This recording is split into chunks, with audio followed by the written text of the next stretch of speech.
Film ini dimulai dengan seorang cowok yang baru lulus kuliah dan lagi cari lowongan pekerjaan yo. Dia ini bernama Yonggi, dan sepulangnya dari nyari lowongan kerja, di perjalanan dia nggak sengaja ketemu dengan seorang penjual barang-barang antik. Dan penjual tersebut kemudian menawarkan sebuah kotak antik yang dibilang punya kekuatan misterius yang disebut Pandora Box. Tapi dia harus membukanya pukul 12 malam dan nggak boleh kurang dari itu. Yonggi sebenarnya nggak terlalu percaya ya dengan hal tersebut.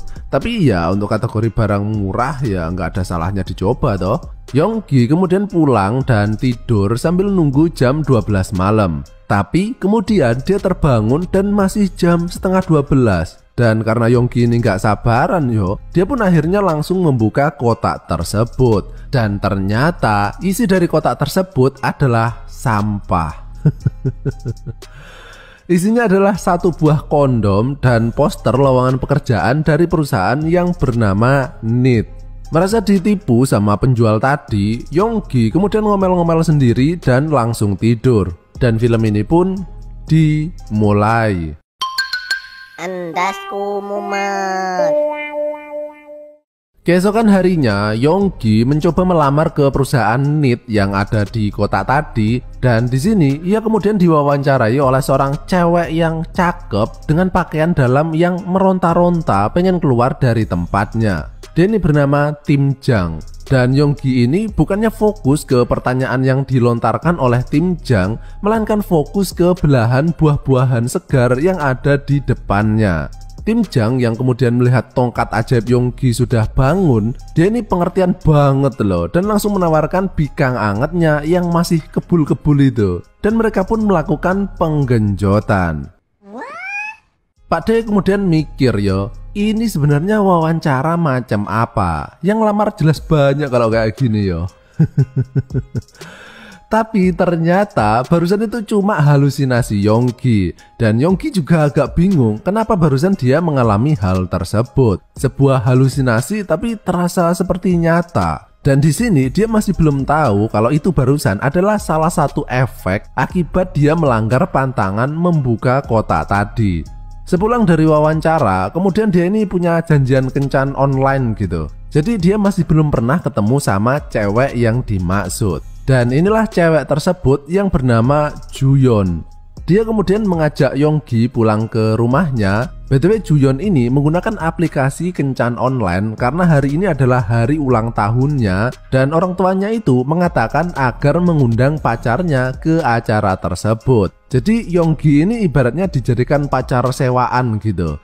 Juyeon kemudian menyuruh Yonggi mandi agar lebih rapi. Tapi di dalam kamar mandinya itu ternyata di bawah handuknya terdapat kain segitiga bermuda yang ketinggalan. Dan dengan segera Yonggi pun menggunakannya untuk mengamplas batangnya. Namun tiba-tiba Juyeon masuk dan melihat kelakuan bejatnya tersebut. Yonggi kemudian keluar dan meminta maaf atas perbuatannya tersebut. Tapi Juyeon bilang bahwa itu tadi bukanlah segitiga bermuda miliknya, melainkan milik ibunya. Setelah Yonggi ganti pakaian yang lebih bagus, kemudian dia menunggu Juyeon ganti pakaian juga. Tapi terlihat Juyeon ini nggak menutup pintu kamarnya dengan rapat, yang membuat Yonggi ini ngowoh melihat bentuk tubuhnya yang semlohe. Dan setelah itu terlihat Yonggi ini sekarang menjadi benar-benar tertarik yo ke sosok Juyeon. Dia ini adalah tipe cewek kalem yang penuh misteri gitu. Mereka pun melakukan kencan dan Juyeon mengatakan apa yang harus Yonggi lakukan untuk berpura-pura menjadi pacar Juyeon agar orang tuanya itu percaya.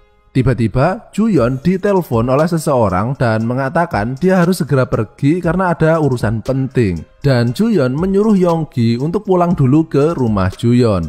Ketika hampir tiba di rumah Juyeon, kemudian Yonggi melihat ada sesosok cewek yang pakai pakaian ngapret yang sedang jentat-jentit. Dan ternyata itu tadi adalah ibunya Juyeon yang bernama Haeyong, yang baru saja berbelanja keperluan Natal. Dan melihat gumpalan tumpeng yang pengen berontak keluar dari roknya Haeyoung, mata Younggi ini pun terhipnotis dan mengikuti gerakan geol-geol tersebut.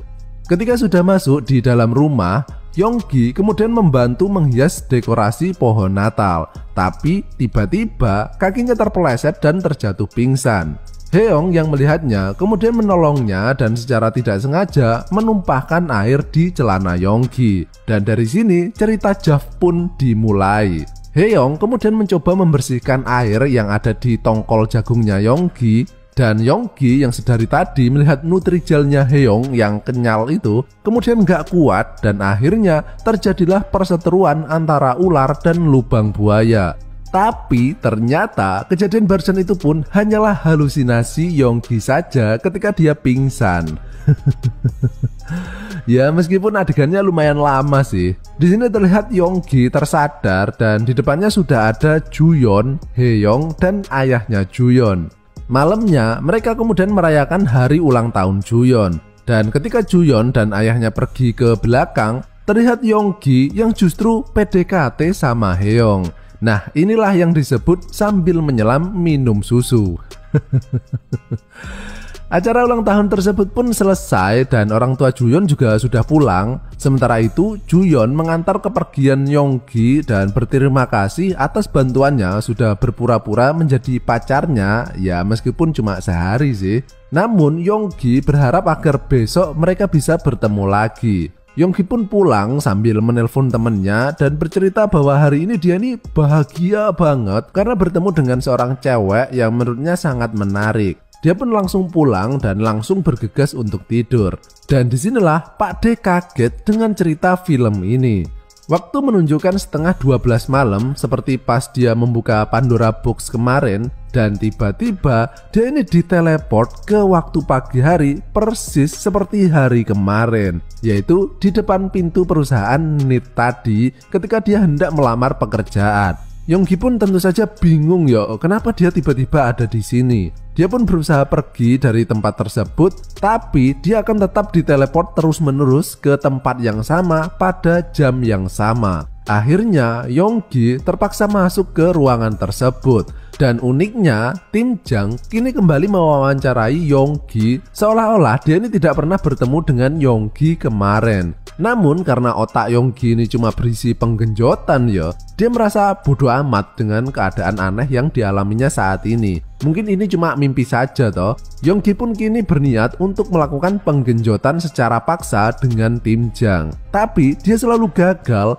dan pada saat itu juga dia akan dikirim kembali alias di reset ke waktu dan tempat yang sama seperti di awal tadi. Dan gak cuma itu, Younggi juga harus kembali lagi bertemu dengan Juyeon dari awal, bertemu dengan Haeyoung, merayakan ulang tahun, kemudian pulang, dan besoknya dia pun kembali lagi dari titik awal. Younggi pun bingung apa maksud semua ini. Dan ini sebenarnya adalah kutukan dari Pandora Box yang telah dilanggar pantangannya itu, yaitu Younggi ini terjebak dalam time loop atau muter-muter aja di tempat dan waktu tersebut. Younggi pun berpikir gimana caranya agar ia bisa terbebas dari kutukan ini. Dia berpikir mungkin ada misi tertentu yang harus ia selesaikan dalam kurun waktu 24 jam tersebut. Dan yang pertama kali muncul di pikirannya adalah mungkin dia harus menggenjot semua cewek-cewek tersebut. Berbekal dari pengalaman sebelumnya, Younggi ini sekarang hafal semua gerakan dan tingkah laku yang akan dilakukan oleh masing-masing karakter. Sehingga Younggi pun melakukan semua rencana mesumnya tersebut ke semua cewek yang ada di film ini. Tapi ketika ia pulang, keesokan harinya Younggi sekali lagi masih tetap di tempat dan jam yang sama. Jadi gampangnya kalau seumpama ini adalah game ya, perusahaan NIT ini adalah awal atau start point. Dan setelah pulang dari rumah Juyeon itu adalah akhir atau end point. Dan untuk terbebas dari time loop ini, Younggi harus menyelesaikan misi yang dia ini nggak tahu apa misinya. Keesokan harinya, entah udah berapa kali ya Denny mengulanginya, pas Juyeon mendapat telepon dari seseorang, kemudian Yonggi meminta tolong kepada temennya untuk mengikuti kemana sebenarnya Juyeon pergi. Dan ternyata Juyeon itu pergi menemui seorang pria dan mereka melakukan transaksi jual beli seperti obat-obatan atau racun gitu. Temennya ini kemudian mencoba menelpon Yonggi, tapi karena dia ini sibuk PDKT sama Haeyoung, dia nggak tahu kalau ada telepon tersebut. Dan ketika pulang, barulah dia mengetahui informasi tersebut dari temennya. Tapi Yonggi nggak tahu ya apakah informasi tersebut adalah informasi berguna untuknya atau tidak. Yonggi pun sebelum tidur kemudian mencoba mengingat-ingat sesuatu. Dan dia sadar bahwa ternyata selama ini Juyeon itu adalah karakter yang terlihat memendam rasa penuh kesedihan yo. Dia pun tertidur dan sekali lagi berada di start point. Namun kali ini dia mencoba melakukan semua hal dari awal sampai akhir secara positif dan bukannya berdasarkan asas penggenjotan ataupun berdasarkan norma-norma bercocok tanam. Yonggi kemudian mencoba menyelinap masuk ke kamar Juyeon dan di sana dia menemukan fakta bahwa Juyeon ini adalah anak angkat. Ayahnya meninggal, ibunya menikah lagi, jadi dia punya ayah tiri dan kemudian ibunya meninggal. Jadi bisa dibilang Juyeon ini depresi berat. Kenapa? Silahkan dilanjutkan menonton biar kalian tahu ceritanya. Sepulang dari rumah Juyeon, kemudian Yonggi melakukan hal yang belum pernah ia lakukan sebelumnya, yaitu dia kembali lagi ke rumah Juyeon. Terlihat tidak ada siapapun di rumah tersebut dan Yonggi masuk ke kamar Juyeon dan di sana ia mendapati obat yang dibeli Juyeon dari transaksi COD-an tadi. Tiba-tiba terdengar suara dari bawah. Yonggi kemudian bersembunyi di dalam lemari baju dan terlihat Juyeon yang sedang bersama dengan seorang pria dewasa yang berlaku kasar kepadanya. Dan dia ini adalah ayah tirinya yang berotak mesum. Jadi selama ini ayah tirinya ini memaksa Juyeon untuk memuaskan nafsu makannya. Dan Juyeon nggak bisa mengatakan hal tersebut kepada siapapun sehingga dia ini depresi banget.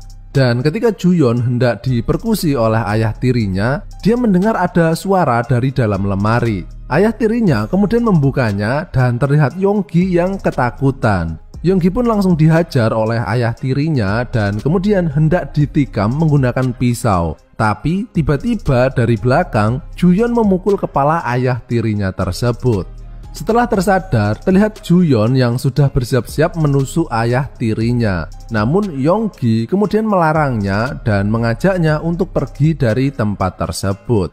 Juyeon yang kemudian teringat dengan kedua orang tuanya akhirnya mau mengikuti ajakan Yonggi. Jadi bisa dibilang selama ini Yonggi itu gagal karena pada end point, yaitu pas Yonggi pulang ke rumah, sebenarnya Juyeon itu tadi didatangi oleh ayah tirinya, dia diperkusi dan kemudian dia bunuh diri. Jadi misi dari Yonggi sebenarnya adalah menyelamatkan Juyeon. Juyeon pun dibawa ke tempat Yonggi dan akhirnya untuk pertama kalinya Yonggi pun berhasil menikmati bikang anget. Karena selama ini adegan penggenjotan sebelumnya itu ceritanya itu cuma hayalan saja toh. Keesokan harinya Yonggi kembali terbangun, tapi kali ini terlihat Juyeon yang benar-benar ada di sampingnya. Yang artinya Yonggi ini telah terbebas dari kutukan tersebut. Dan film ini pun berakhir.